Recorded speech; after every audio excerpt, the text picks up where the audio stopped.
இதைவிட கேடானது எதுவும் நிகழாதிருக்க இனி பாவம் செய்யாதே. முடமானவன் ஒருவேளை இந்த வார்த்தைகளின் அடிப்படையில் சிந்திக்கிற போது அவன் பாவம் செய்ததனால் ஒருவேளை முடமானவனாக மாறியிருக்கலாமோ என்பது நமக்கு ஓரளவுக்கு புரிய வருகிறது.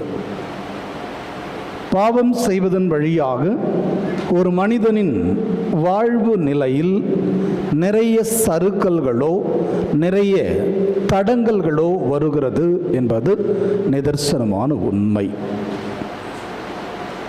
ஒரு மனிதன் தவறு செய்கிற போது அந்த மனிதனின் தவறு அடிக்கடி சுட்டி காட்டப்படுகிறது.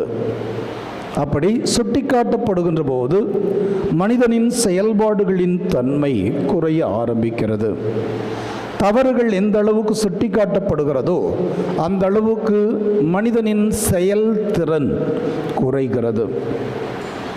ஆனால் தவறு செய்கின்ற மனிதன் இறைவனிடம் திரும்பி வருகிற போது இறைவன் அவனுடைய தவறை மன்னித்து விட்டார் என்பதை உணர்கின்ற போது மறுபடியும் புதுப்பிக்கப்பட்ட அதே உணர்வோடு மறுபடியும் அந்த செயல்களிலோ வார்த்தைகளிலோ குறைபாடுகள் இல்லாதபடிக்கு முழுமையான உடல் தகுதியையோ மன தகுதியையோ ஆன்ம தகுதியையோ ஒரு மனிதன் பெற்றுக்கொள்ள முடியும் என்று சொல்லுகிறார்கள்.